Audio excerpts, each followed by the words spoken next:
이 나라가 아니군요. 좀 아르헨티나 신문에 예전에 이렇게 신문을 보다가 재미난 이야기가 있어서 한번 오려왔습니다.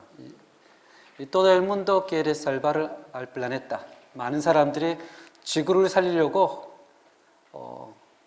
원한다. 그렇지만 pero nadie quiere ayudar a mamá a lavar los platos. 그러나 아무도 자기 엄마가 설거지하는 데를 도와주지 않으려고 한다. 이 말의 의미가 무엇인 줄 아시죠? 사람들은 거창한 계획을 세워놓고 거창한 꿈을 가지고 말은 많이 하지만 사실은 거창한 것과 거창한 꿈이 큰 데서 시작하는 게 아니고요. 아주 자그마한 곳에서 시작이 된다는 것입니다. 우리가 신앙이 성숙되어지고 성경에 나와 있는 하나님의 사람처럼 살고 싶은 그런 소망은 있지만 그런 소망만 가지고는 그렇게 살 수가 없습니다. 그렇다고 또 목사가 되고 선교사가 되고 신학을 하고 그런 것을 원하는 게 아닙니다. 아주 자그마한 것, 아주 자그마한 것. 세상을 정말 구하고 싶으면 어머님 설거지만 더 좋아져라 그런 얘기처럼 우리 신앙의 성숙함을 가지고 하나님 앞에 온전한 신앙을 가지러 가면 가장 기본적인 것부터 해야 됩니다. 성경을 읽고 기도를 하고 예배를 드리면서 그런 걸 전혀 하지 않으면서 사도 바울과 같은 신앙, 아브라함과 같은 신앙라고 얘기한다면 그것은 허언증에 가깝죠. 허언증. 아르헨티나에 있는 저희 아들과 딸들이 제가 진짜 딱 학비만 주거든요. 학비만 주고 그랬습니다. 아빠가 너희 뭐 생활비 이렇게 대줄 만한 능력이 안 돼. 그러니까 학비하고 세금하고 나머지 용돈은 너희가 벌었어. 이렇게 얘기했어요.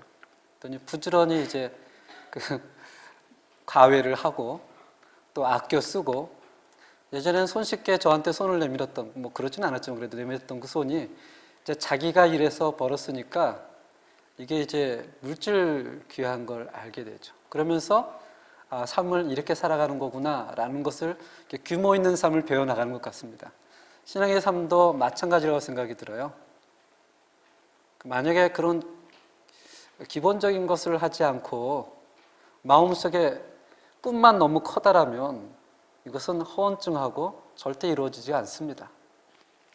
그래서 오늘도 또 성숙한 신앙과 또 하나님이 원하는 그러한 모습으로 살기 원하는 분들이 오셨다고 생각이 듭니다. 우리 함께 우리 레마를 한번 또 그래도 우리 저번 주에 시작할 때 하고 마지막 때 안 했더니 우리 김 장로님께서 왜 마지막 때 안 해요? 그러시더라고요. 그래서 아유 죄송합니다. 우리 김현진 집사님 한번 세 번 한번 외쳐주시면 저희가 따라 해보겠습니다. Sin fruto, sin fruto, sin fruto. 예. 이 정복 시대, 이제는 창조 시대를 지나서 출애굽 광야 시대를 지나서 정복 시대. 저기 창조 시대하고 저희가 한 중간에 빠졌네요. 그 뭐죠? 족장 죄송합니다. 아이고 졸린가 봐요 제가. 창조 시대, 족장 시대, 출애굽 시대를 마치고 이제는 정복 시대를 들어가게 되겠습니다. 정복 시대에 들어가기에 앞서서 여러분이 가지고 있는 페이지 4페이지인가요? 3페이지, 4페이지가 정확히 3페이지인가요? 거기 보면 이게 칸이 있죠? 밑에 중간부터 한번 중간부터 칸을 한번 채워보시기 바랍니다. 한 5분 정도 시간을 드릴 테니까 그렇게 어려운 문제들은 아닙니다.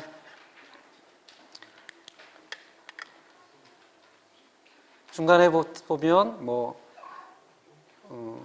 여리고 점령, 아이성 사건, 그 가나안 전역 정보, 그 다음에 정복한 땅 재분배, 요것을 가지고 쓰는 칸이 있죠. 밑에 한 4칸, 5칸 정도 있는데 한번 어느 칸에 맞는지 한번 보시기 바랍니다.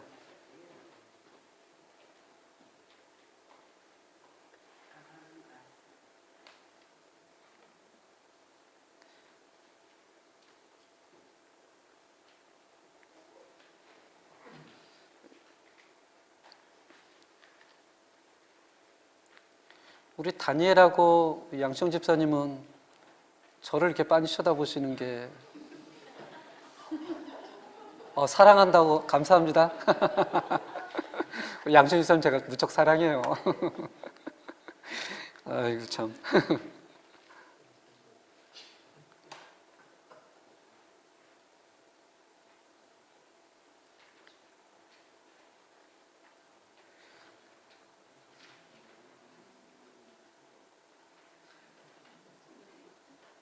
예, 위에 칸 말고요. 밑에 칸 채우시면 돼요. 위에 칸은 아직 안 봤어요. 밑에 칸. 한번 다 채워보셨나요?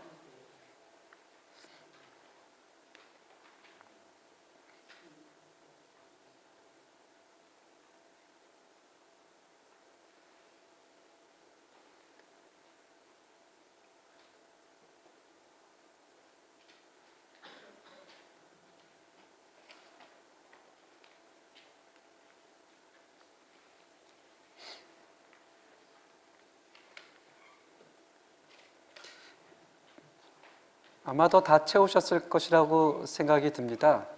우리 다시 앞을 보시고 정복시대로 한번 가보겠습니다. 이 칸에 보면 모세의 뒤를 이어 지도자가 된 여호수아는 하나님께서 주신 권위를 가지고 가나안 정복을 위한 거룩한 전쟁을 수행해 간다. 이 한 문장이 가나안 정복 시대의 전체를 얘기하고 있습니다. 모세를 이어 지도자가 된 여호수아는 하나님이 주신 권위가 굉장히 중요합니다.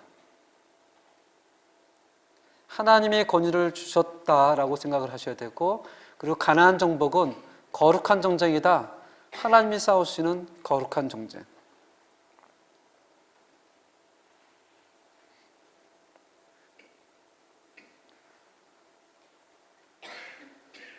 그리고 정복 시대에도 네 가지 주요 굉장히 중요한 사건이 있습니다. 네 가지 첫 번째 주요 사건 가운데 하나는 여리고 점령이다. 여리고 점령. 가나안을 요단강을 건너자마자 이스라엘 백성들이 첫 번째 싸움, 너무나 유명한 사건이죠. 여리고 점령. 그리고 여리고 점령 이후에는 아이성 사건. 그 다음엔 가나안 전역 정복, 그 다음엔 기업 분배, 이렇게 크게 네 가지로 주요 사건을 요약할 수 있습니다. 이 네 가지 주요 사건이라면 여호수아 전체를 한꺼번에 볼 수가 있습니다. 여리고 점령, 아이성 사건, 그 다음에 가나안 전역 정복, 기업 분배. 오늘은 여리고 점령 이 부분만을 한번 다뤄보기로 하겠습니다. 저번에도 말씀드렸듯이 우리가 편의상 창조시대, 갑자기 생각이 나요. 족장시대, 예, 이상하네요. 창조시대, 족장시대, 출애굽시대, 정복시대를 편의상 나누기는 하지만 이것이 편의상 나눈 것뿐이지 각 시대가 독립적으로 존재하는 것은 아닙니다. 처음부터 창조시대부터 하나님께서 아담과 하와에게 했던 그 언약의 사건이, 그것이 아브라함으로부터 아브라함이 이삭, 이삭이 야곱, 요셉, 그리고 가나안으로 가서 예굽으로 가서 모세를 통해서 이제는 가나안 정복 시대로 계속해서 이어지는 거지, 이 사건을 독립적으로 바라봐서는 안 됩니다. 처음에 창세기 15장에 보면 하나님께서 아브라함에게 이야기를 하시죠. 너의 후손이 내가 알지 못하는 땅에 가서 400년 동안 살 것이다. 그리고 그 땅에서 나올 때는 많은 부를 가지고 나올 것이다.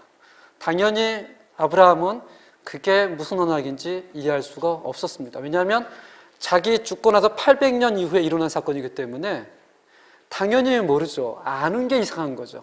그렇지만 그것이 하나님의 말씀이라는 것을 알고 마음에 두기 시작을 합니다. 그리고 시간이 지남에 따라 이 언약이 조금씩 분명해지기 시작을 합니다. 이제 800년이 지나서 출애굽을 하고 시내산에서 1년 동안 훈련받은 사람들이 가데스 바네아 갔다가 거기서 12정탐꾼을 보내고 10명의 부정적인 사람을 통해 이들은 약 38년, 정확히는 38년이죠. 38년 동안 광야에서 재훈련을 받게 됩니다. 이때 출애굽했던 모든 세대는 광야에서 다 죽고 광야에서 태어난 새로운 세대가 저기 가나안 요단강으로 가게 되는데 숫자를 계산해 보니 하루에 평균 87명이 죽어나갔다고 합니다. 그것은 그들 매일매일 죽어나가는 사람들을 보면서 하나님 앞에 불순종함이 얼마나 무서운가를 그들은 깨닫기 시작을 합니다.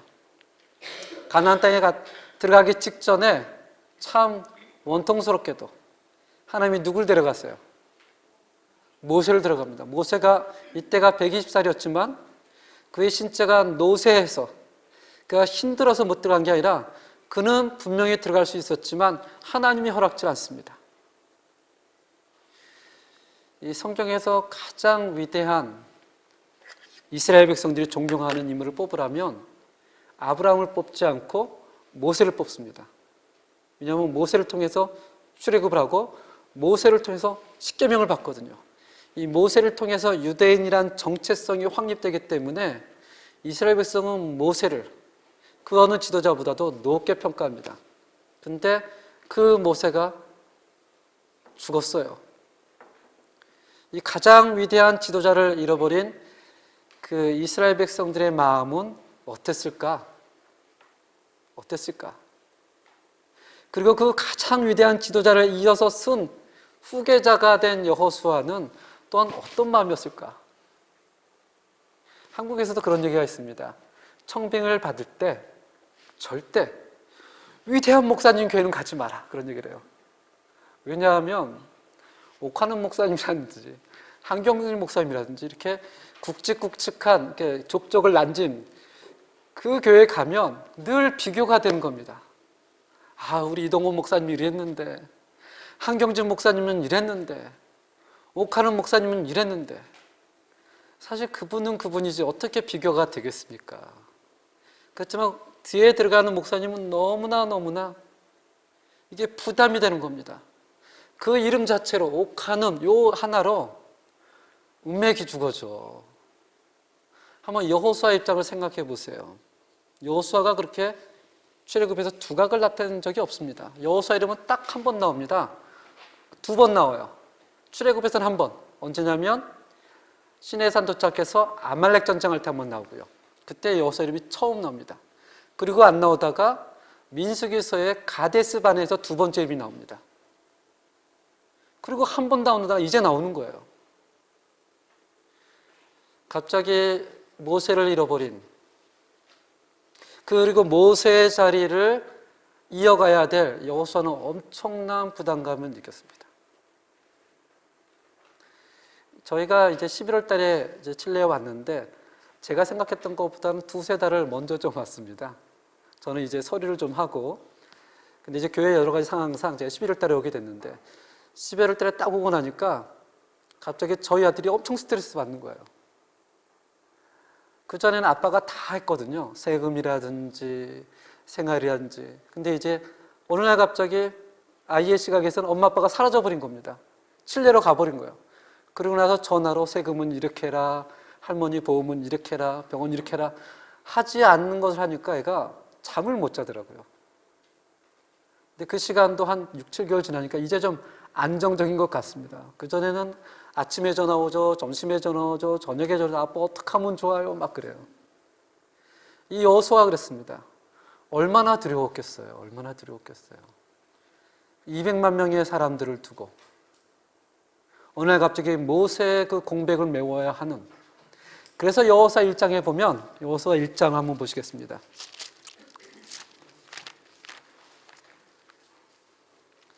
여호수아 1장 6절을 보겠습니다.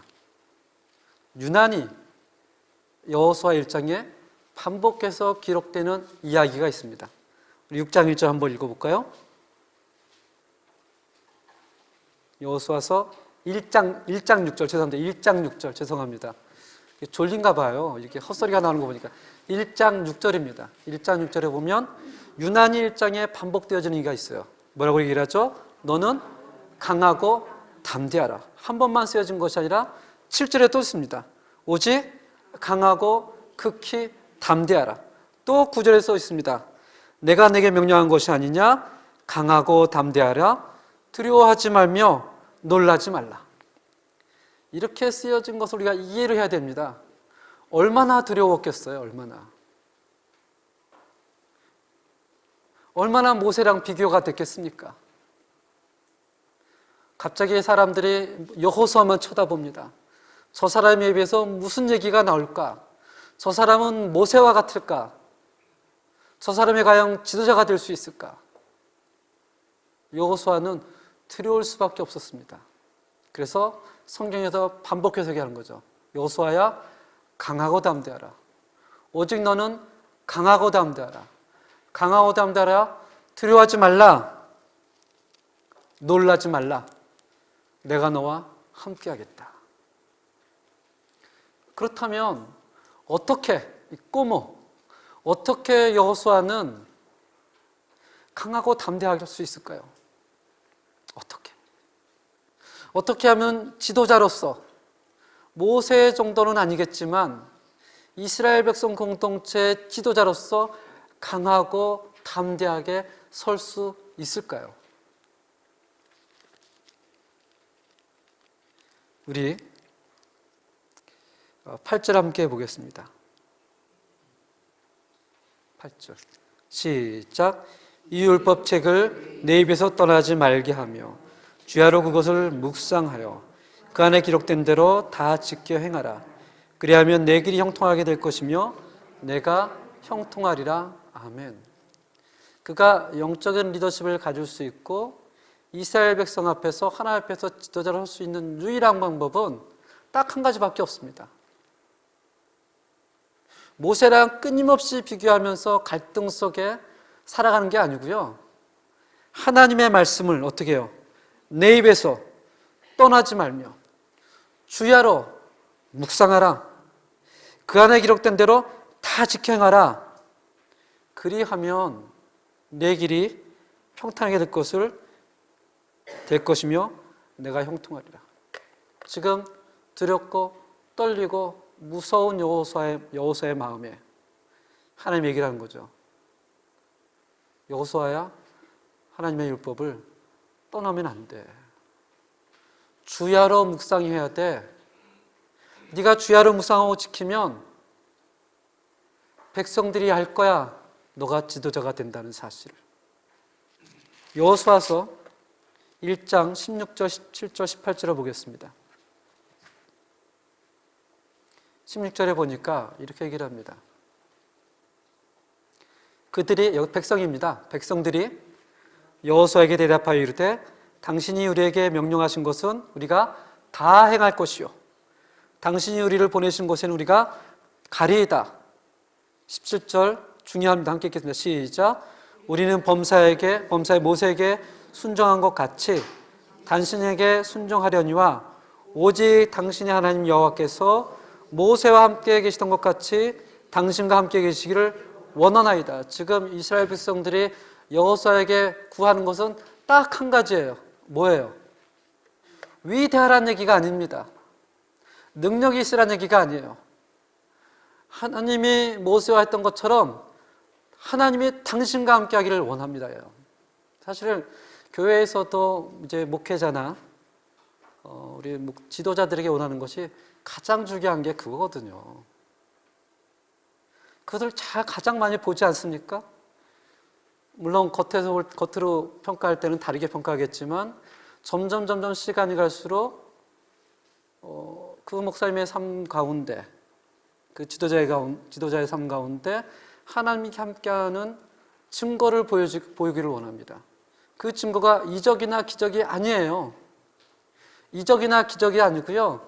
그 사람이 주야로 하나님의 말씀을 묵상하며 떠나지 않으며 그렇게 살려고 하는 모습,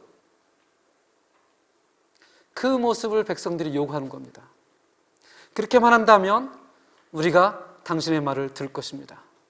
그렇게만 한다면 가라 하면 갈 것입니다. 우리가 원하는 것은 모세가 하나님과 있었던 것처럼 여호수아 당신도 하나님과 함께 하기를 바랍니다. 그리고 18절에 이렇게 고백합니다. 시작. 누구든지 당신의 명령을 거역하며 당신의 말씀을 순종하지 아니하는 자는 죽임을 당하리니 오직 강하고 담대하소서. 이 모세의 후계자로 됐던 여호수아는 하늘에서도 하나님께 얘기를 듣죠. 3번이나 여호수아야 오직 강하고 담대하라. 강하고 담대하라. 놀라지 마라. 강하고 담대하라. 근데 하늘에서만 들리는 것이 아니로 이스라엘 백성의 땅에서도 들립니다. 여호수아여 강하고 담대하소서. 이 여호수아 1장을 항상 묵상할 때면 참 행복한 지도자다라는 생각이 들어요. 하나님으로부터도 응원을 받고 누구로부터도 응원을 받아요? 백성들로부터 응원을 받는 겁니다. 지금 그들이 대단한 걸 요구하는 게 아니라 오직 주의 율법을 떠나지 말며 묵상하고 또 묵상하고 지키소서. 그러면 우리가 당신과 함께하고 여호수아여 강하고 담대하소서.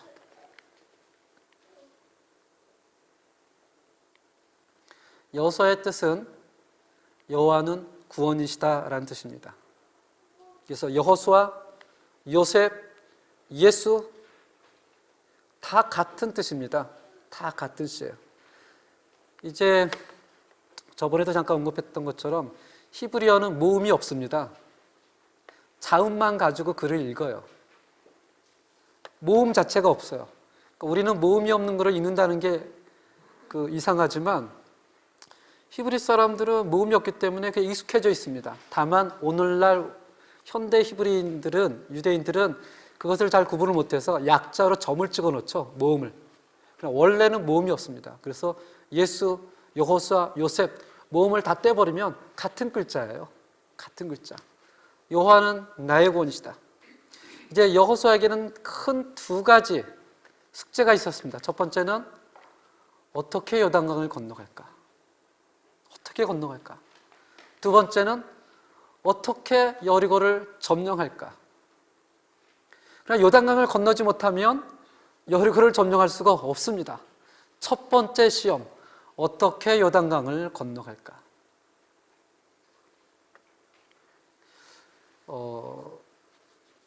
요새 요단강을 사진을 찍어도 사실은 이 당시 살았던 요단강하고는 지형적으로 많이 좀 다르다고 봐야 됩니다. 제가 이번 5월 달에 잠시장국을 갔다가 이제 저랑 굉장히 친한 권사님과 함께 그 어디죠? 행주산성인가요? 그 행주산성, 남한산성, 행주산성인가? 행주산성과 남한산성은 좀 다르지 않습니까? 예. 수원 쪽을 아니야, 남한산성. 예, 거길 갔습니다. 행주산성. 예, 행주산을 갔는데 거기서 보니까 이렇게 한강이 정말 넓게 보이더라고요. 그래서 제가 한강이 정말 크네요. 그랬더니 옆에 집사님이 그러는 거야. 한강 원래 큰 강 아니에요. 아니 저렇게 큰데요? 그분이 어릴 때 한강 근처에서 아버지랑 배를 지으면서 거기서 어부했었대요. 근데 예전에는 한강이 좁았는데 그쪽이 그 당시 이제 한국에 경제 개발을 한다면서 모래를 막 퍼가고 하면서 한강이 넓어진 거라고 하더라고요. 그래서 지금 한강을 보고 옛날 한강을 생각하면 안 된다고 그런 말씀을 하셨어요. 제가 본 적은 없지만 그래서 그럴 수 있겠다. 이게 여기도 현대에 댐이 생기고 하면서 강의 위치가 많이 변하거든요. 요단강도 보통 일반적으로는 그 넓이가 30m, 깊이가 1m에서 깊음은 2m. 그게 큰 강이 아닙니다. 또 이게 상류 어디로 가면 굉장히 좁아가지고 개울 같다는 생각도 든다고 합니다. 그러니까 키가 큰 사람은 1m 정도 있는 데는 걸어서 갈 수도 있는 그렇게 크고 큰 강이 아니라 요단강을 건너는데 무슨 문제가 있나 이렇게 생각할 수 있습니다. 그런데 요단강을 건널 때 여호수아 3장 15절 함께 보시기 바랍니다. 예, 3장 15절. 3장 15절에 보면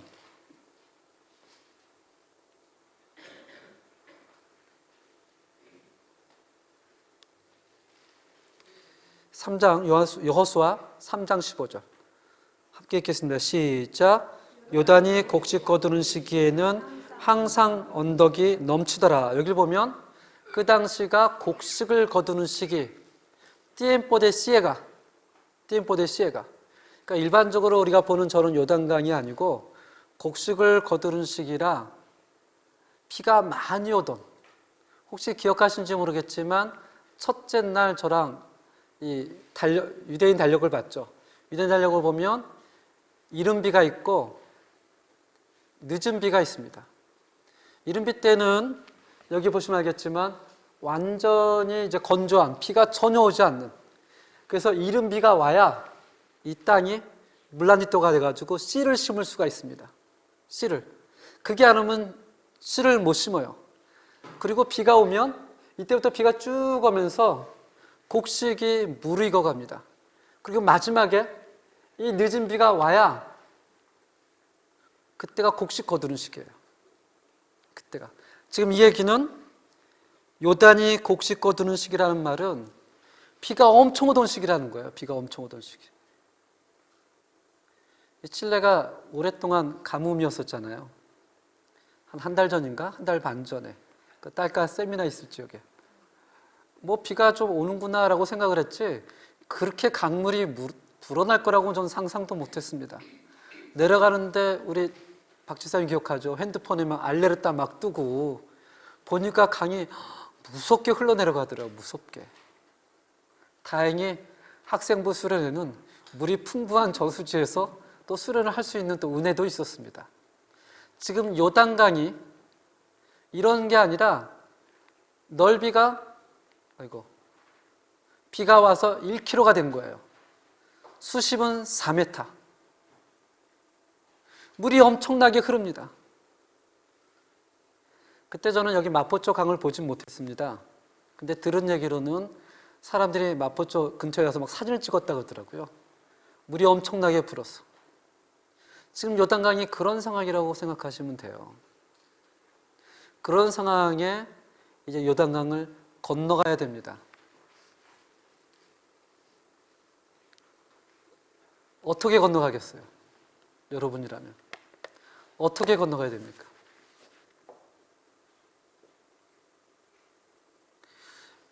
홍해처럼 하나님께서 밤새 바람이라도 몰아치면 뭔가 조짐이라도 있을 것 같잖아요.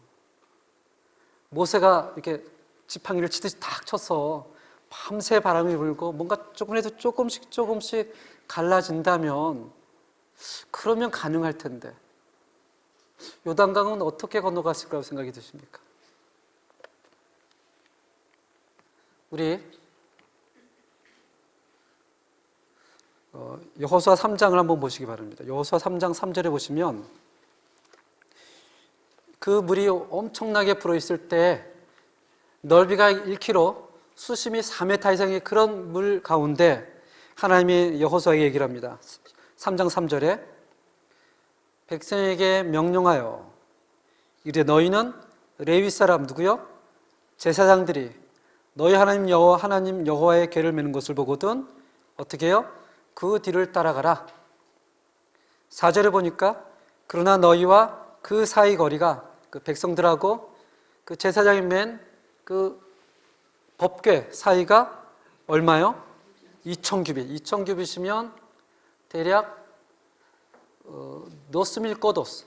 이게 50cm가 2000개라고 생각하면 얼마나 될까요? 1km 정도. 그 수많은 백성이 다 볼 수 있도록 1km, 10꽈드라 이상을 떨어져서 가라고 합니다. 그 법궤가 어떻게 가는지. 5절을 보겠습니다. 여호수아가 또 백성에게 이르되 너희는 자신을 성결케 하라. 여호와께서 내일 너희 가운데 기이한 일들을 행하시리라. 6절입니다. 여호수아가 또 제사장들에게 말하여 이르되 언약궤를 메고 백성 앞서 건너라 하매 곧 언약궤를 메고 백성이 앞서 나아가니라. 7절입니다. 여호와께서 여호수아에게 이르시되 내가 오늘부터 시작하여 너를 온 이스라엘의 목전에서 크게 내가 모세와 함께 있었던 것과 같이 너와 함께 있는 것을 그들이 알게 하리라. 뭔가 이제 하나님이 준비를 하고 있는 것 같아요.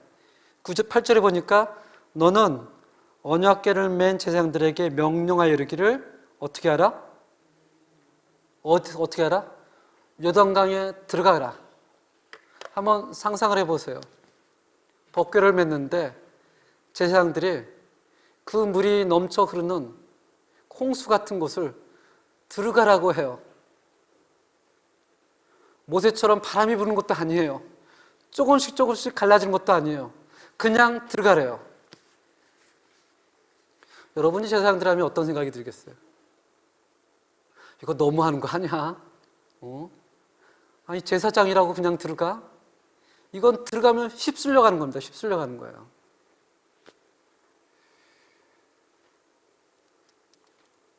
(11절부터) 다시 보겠습니다. 보라, 온 땅의 주의 언약궤가 너희 앞에서 요단강을 건너가나니 이제 이스라엘 지파 중에서 각 지파에 한 사람씩 12를 택하라. 온 땅의 주 여호와의 궤를 맨 제사장들의 발바닥이 무엇을 밟아요? 요단을 밟으면, 즉 제사장들이 요단물을 밟기 전까지는 변화가 있어요, 없어요? 없는 거예요. 밟으란 얘기예요. 밟으. 이건 죽느냐 사느냐 문제입니다. 이성적으로 보면 밟으면 죽습니다. 하나님 얘기를 하죠. 너희가 큰 일을 볼 것이다. 내가 모세와 함께 있었던 일을 온 땅에 다 할 것이다. 홍해를 건넌 것처럼 요단강을 건널 것이다. 그런데 제사장 너희들은 일단 들어가. 이렇게 해요. 들어가. 13절을 다시 보니까 온 땅의 주 여호와의 궤를 맨 제사장들의 발바닥이 요단물을 밟고 멈추면 요단물 곧 위에서부터 흘러내리던 물이 어떻게 해요? 끊어지고 한 곳에 쌓여 서리라. 어쩌면 홍해를 건너는 사건보다 요단강을 건널 때의 믿음이 훨씬 많이 필요한 것 같습니다. 이것은 순종하기 전까지는 갈라진다는 보장이 없는 거예요. 그렇다고 밟았다가도 확 갈라지는 게 아니고요. 조금씩 갈라지는 겁니다. 처음에 하나님이 여호수아에게 얘기를 합니다. 강하고 담대하라. 강하고 담대하라. 너는 율법을 떠나지 말게 하고 주야로 묵상해라. 그리하면 평탄하리라. 그 첫 번째 요구가 그겁니다. 법궤를 메고 들어가라. 우리가 평소에 이렇게 설교를 듣고 또 성경 공부할 때 아멘 하면은 물론 그것도 어려운 일이지만 실제로 삶 가운데서 우리 이성적으로 불가능하다고 될 수 없다는 그런 일을 가지고 앞에서 하나님의 말씀에 순종한다는 것은 대단히 어려운 일입니다. 이건 정말 너무너무 불가능한 일이에요. 아니 누가 그 물에 발을 담겠습니까? 누가? 근데 오늘 성경은 누가 닮으라고 그래요? 제사장들이 닮으라고 합니다. 그래도 교회에서 목사, 장로님들이 모범을 보이라는 겁니다. 우리가 발을 안 담그면서 따라와 할 수 없잖아요. 따라와 할 수 없죠.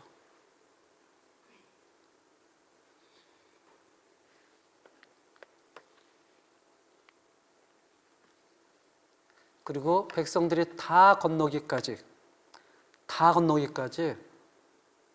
제사장은 법궤를 두고 요단강에 서 있습니다. 그 이후에 요단강에 저기를 쌓으라 그래요. 돌제단을. 그래서 나중에 너희 후손들이 물어보면 뭐라고 얘기를 해요? 하나님이 우리를 요단강에 건너게 하셨다. 반드시 너희는 전하라라고 얘기를 합니다. 요단강을 건넌 이후에 하나님이 두 가지를 요구합니다. 첫 번째는 예배를 드려라. 두 번째는 뭐죠? 할례를 받으라. 우리 여호수아 4장 19절에서 24절까지 한번 보겠습니다. 여호수아 4장 19절에서 24절을 보면 이렇게 얘기를 합니다. 첫째 달 10일에 백성이 요단에서 올라와 여리고 동쪽 경계 길갈에 진침해 여호수아가 요단에게 가져온 그 12돌을 길갈에 세우고 이스라엘 자손들에게 말하여 이르되 후일에 너희의 자손들이 그들의 아버지에게 묻기를 이 돌들은 무슨 뜻이니까 하거든. 함께 읽겠습니다. 시작. 너희는 너희의 자손들에게 알게 하여 이르기를 이스라엘이 마른 땅을 받고 이 요단을 건넜습니다. 23절입니다. 너희 하나님 여호와께서 요단물을 너희 앞에 마르게 하사 너희를 건너게 하신 것이 너희 하나님 여호와께서 우리 앞에 홍해를 말리시고 우리를 건너게 하심과 같았나니. 처음 요단강을 건너자마자 너희는 제단을 쌓고 예배를 드려라. 그리고 후일에 너희 후손들이 이것이 무엇입니까? 라고 얘기한다면 우리 주 하나님께서 모세를 홍해를 건너신과 같이 우리도 건너게 하셨다. 우리가 건넜다가 아니에요. 누가 우리를 건너게 하셨다? 하나님이 우리를 건너게 하셨다. 그래서 예배라는 것은 단순히 교회에 나와서 예배만 드리는 것이 아니라 그 예배 드리는 우리의 뒷모습을 보고 우리의 자손들이 배워가는 겁니다. 아, 우리 아버지가, 우리 어머니가 주일날이 되면 다른 것을 다 놔두고 하나님을 우선적으로 섬기는구나. 그것을 보면서 후손들이 깨닫기 시작하는 거죠. 뭔진 잘 모르겠지만 우리 아버지, 우리 어머님은 주일날을 교회에 굉장히 중히 여기시는구나. 그 시간이 예배드리는 시간이구나. 그렇게 전하라는 거예요. 그렇게. 아이들한테 우리 요단강 건너서 자랑하는 게 아니고요. 하나님이 우리를 건너게 하셨어. 너희는 이 사실을 알아야 돼. 그리고 두 번째는 할례. 여기 보시면 알겠지만 예배와 할례를 요구하시는데요. 요단강을 건너서 이스라엘 백성은 길갈이라는 곳에 머물게 됩니다. 이 길갈은 여리고 성하고 약 2km밖에 되지 않습니다. 2km.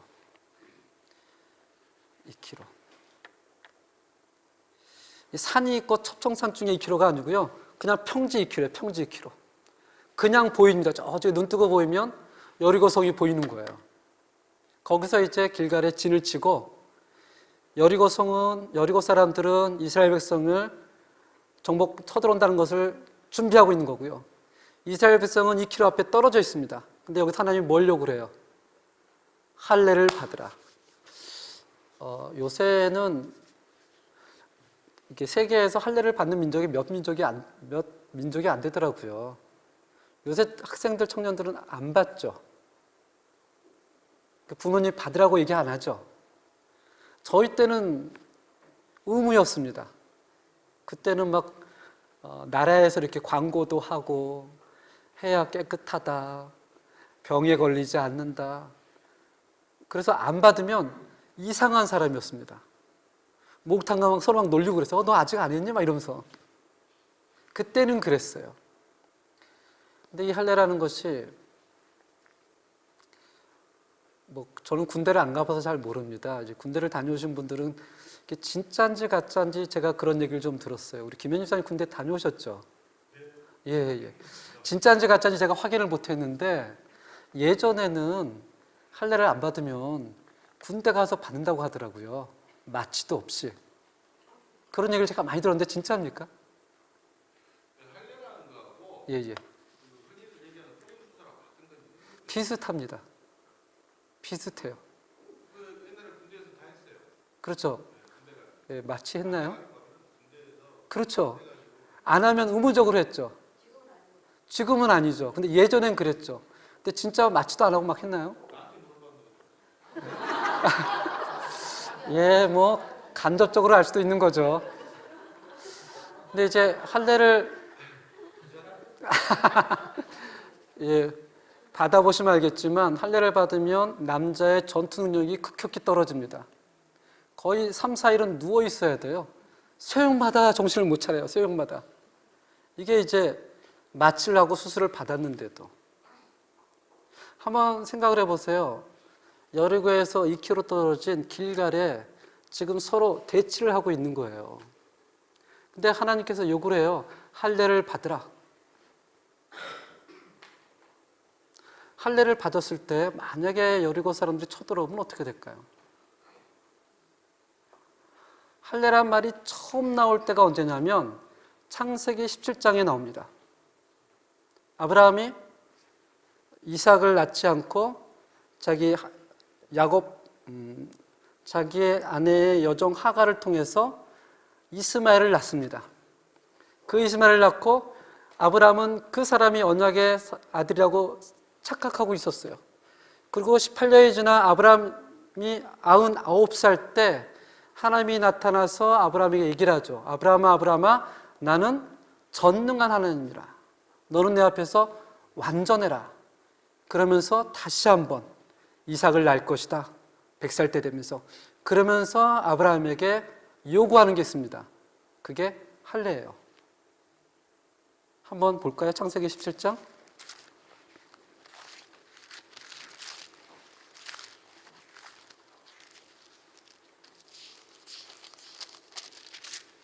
창세기 17장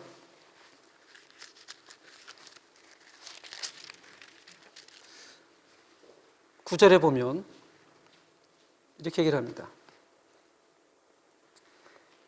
창세기 17장 9절입니다. 하나님이 또 아브라함에게 이르시되 그런즉 너는 내 언약을 지키고 내 후손도 대대로 지키라. 너희 중 남자는 어떻게 해요? 다 할례를 받으라. 이것이 너와 나와 너희와 너희 후손 사이에 지켜낼 언약이니라 하면서 이때부터 유대인들은 다 할례를 받는데 할례를 받는 게 이겁니다.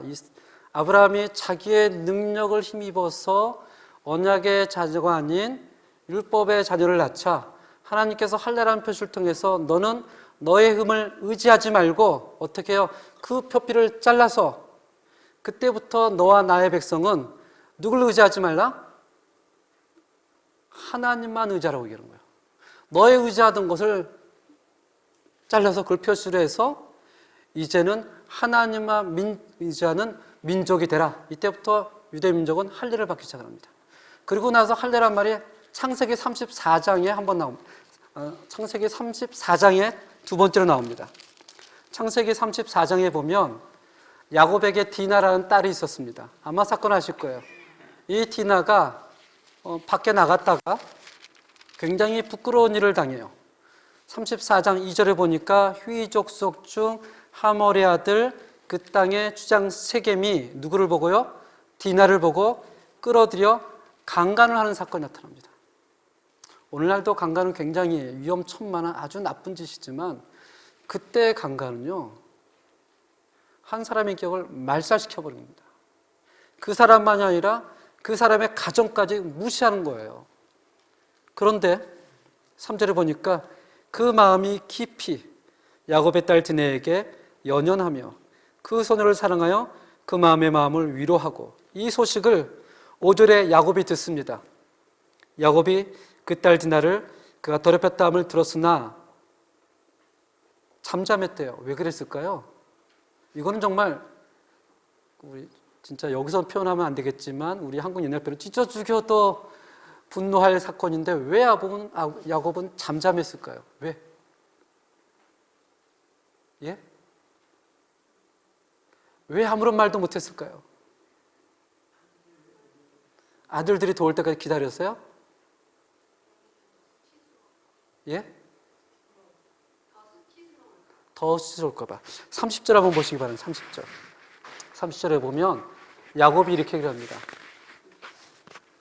34장 30절이면 야곱이 시므온과 레위에게 이르되 너희가 내게 화를 끼쳐 나로 하여금 이 땅의 주민 곧 가나안 족속과 브리 족속에게 악취를 내게 하였도다. 나는 수가 어떻다? 적다. 지금 야곱의 가족은 큰 민족이 아닙니다. 아들 12명이에요. 딸 하나 있고 소수 민족입니다. 그렇기 때문에 아무리 분노하고 화가 나도 그 작은 가족으로 그 큰 희위 족속을 칠 수가 없는 겁니다. 잘못 쳤다가는 몰살당합니다. 그러니까 수치스러워도 참는 거예요. 참을 수밖에 없어요. 우리나라 역사에 그런 경우가 많잖아요. 억울하지만 분노하지만 힘이 없으니 어떻게 해요? 가만히 있는 거죠. 그래서 야곱은 아무것도 못합니다. 부끄럽지만 화가 나지만 참습니다. 그리고 나서 아들들이 돌아왔을 때 아들들이 압니다. 아들들이 분노해도 어떻게 할 방법이 없어요. 마침 그 세겜하고 하몰이 그들에게 다가와서 이렇게 얘기를 합니다. 8절입니다. 하몰이 그들에게 이르되 네 아들 세겜이 마음으로 너희 딸을 연연하여 하니 원하건대 그를 세겜에 주어 우리 아내를 삼게 합시다. 우리 좋은 게 좋은 거라고 서로 결혼시킵시다. 이렇게 얘기한 거예요. 그런데도 야곱은 아무런 말도 못해요. 너 하면 멸절당합니다. 그랬을 때 야곱의 아들들이 이렇게 얘기를 합니다. 13절입니다.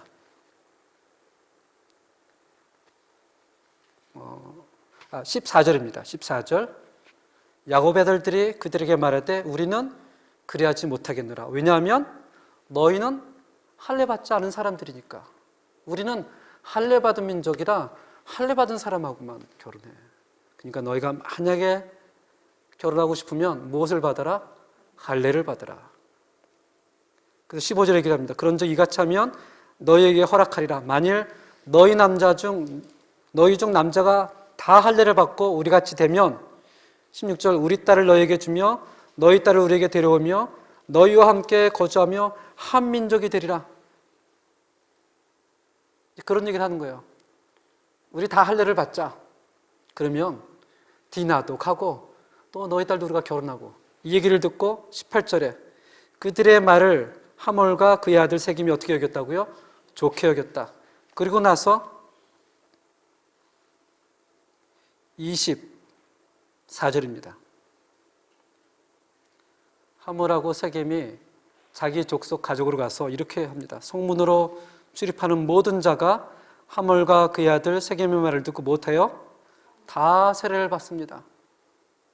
다 세례를 받으세요. 그리고 나서 25일 제3일에 남자의 고통이 가장 심했을 때 누가요? 야곱의 아들 두구 시므온과 그를 다 멸절시켜버립니다. 할례가 굉장히 무서운 거예요. 자, 다시 여호수아로 들어가서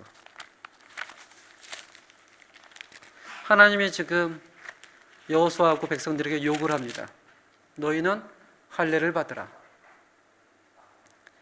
지금 여리고는 2km 바깥에 있어요.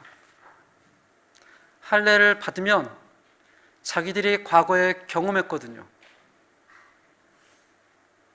다 죽을 수가 있어요. 이것은 할례를 받느냐 안 받느냐의 문제가 아니에요. 이것은 하나님의 말씀에 순종하느냐 순종하지 않느냐의 문제입니다.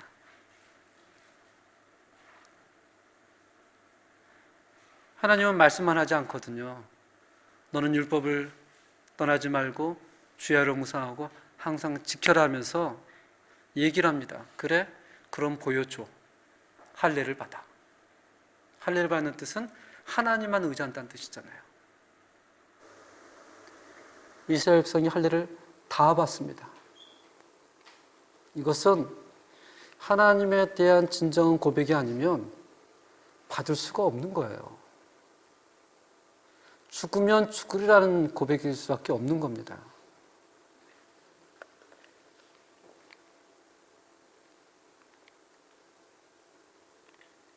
그래서 이렇게 얘기를 합니다. 오직 믿음으로 그들은 요단강을 건넜다. 믿음으로. 오직 믿음으로 그들은 할례를 받았다.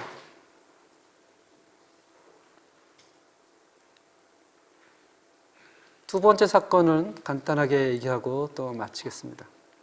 이제는 여리고를 어떻게 점령할 겁니다. 그때 가나안 족속 가운데 가장 강하고 큰 성을 가지고 있었던 사람이 여리고였습니다. 물론 그들은 계속해서 이스라엘 백성이 출애굽했다는 사실, 요단강을 건넜다는 사실을 다 듣고 있어서 떨고는 있었지만 하나님께서 얘기를 하죠. 하루에 한 바퀴씩 6일 동안 돌고 7일 때는 어떻게 돌아가요? 7바퀴씩 돌아라. 그리고 조용히 해라. 조용히 해라. 사실 이게 우리가 성경에 기록되어 있고 우리가 아는 이야기니까 이렇게 얘기하겠지만 성경에 기록되어 있지 않고 다른 일반 책에 기록되려면 말도 안 되는 사건입니다. 아니 어떻게 싸움을 하는데 칼도 없고 창도 없이 그냥 돌기만 하지? 이거 완전 동거 아니야? 뭐 이렇게 얘기를 하는 거죠. 또다시 그들이 하나님의 말씀에 순종하는 모습을 보입니다. 하루 한 바퀴씩, 그 다음 또 한 바퀴, 그 다음 또 한 바퀴, 그 다음 또 한 바퀴. 그리고 7일 때 7바퀴를 돌고 한꺼번에 소리를 지르죠.